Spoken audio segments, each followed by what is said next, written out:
5 seconds to go. And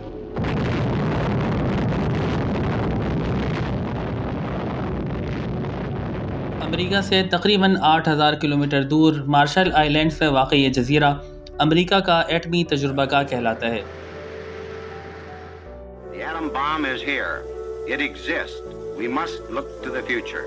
سن 1946 سے 1958 تک امریکہ نے یہاں کئی ایٹمی ہتھیاروں کے تجربات کیے، جبکہ قریب ہی موجود اینیویٹوگ ایٹول نامی جزیرے میں پہلی بار ہائیڈروجن بم کا تجربہ 1 نومبر سن 1952 کو کیا گیا۔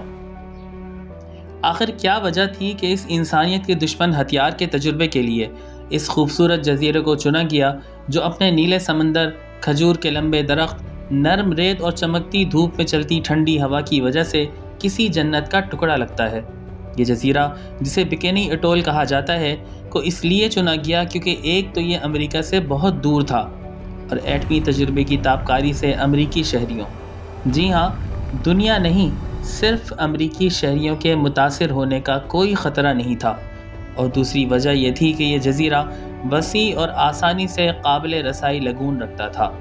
اس جزیرے میں کل 167 یعنی 167 لوگ آباد تھے، اور ان کا سربراہ پیراماؤنٹ چیف جوڈا کہلاتا تھا۔ امریکن انتظامیہ نے انہیں حکم دیا کہ وہ اس جزیرے کو خالی کر کے کسی اور ایٹول میں منتقل ہو جائیں۔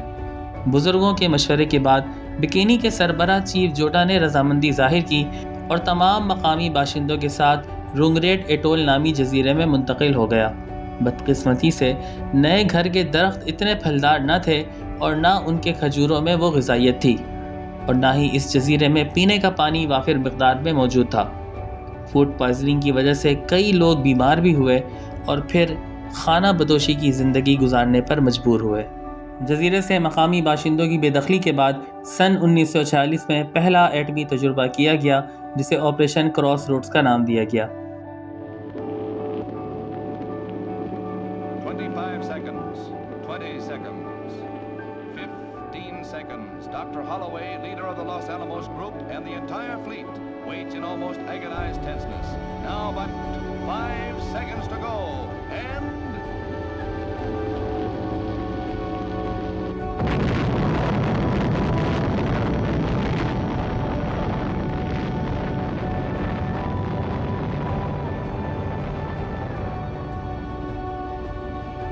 اس تجربے کو انجام دینے میں 25,000 آرمی جوانوں نے خدمات انجام دی۔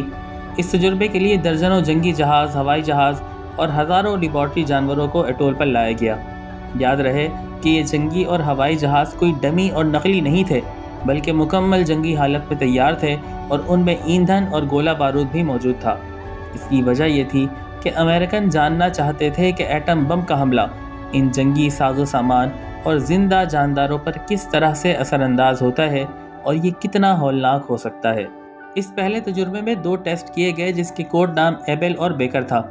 ایبل کے دوران 73 جنگی جہازوں پر ایک بم گرایا گیا، جبکہ بیکر میں ہیلن آف بکنی نامی 21 کلو ٹن وزنی بم 88.5 فٹ گہرے سمندر میں پھاڑا گیا۔ اس لمحے 20 لاکھ ٹن پانی، ریت اور پسا ہوا مرجان فضا میں بلند ہوئے۔ یہ دھماکہ اتنا شدید تھا کہ اس نے سمندر کی تہہ کو چیر کر رکھ دیا۔ 73 سال بعد سائنسدانوں نے جب معائنہ کیا تو دیکھا کہ سمندر کی وہ تہہ اب تک ٹوٹی پھوٹی حالت میں موجود ہے۔ اس تجربے کا نشانہ بننے والے جہاز اور پورا ایٹول تابکاری یعنی ریڈیشن سے شدید آلودہ ہو گئے۔ اس وقت بہت کم لوگ سمجھ سکے کہ یہ آلودگی کتنی سنگین ہوگی۔ تیسرا بکنی ٹیسٹ 8 سال بعد سن 1954 میں ہوا۔ اس ٹیسٹ کو کیسل براوو کا نام دیا گیا۔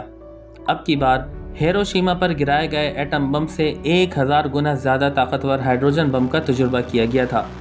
اس تجربے سے تقریباً 100 جاپانی ماہی گیری کشتیوں پر تابکاری کے اثرات پڑے، اور 457 ٹن ٹونا مچھلی ماری گئی۔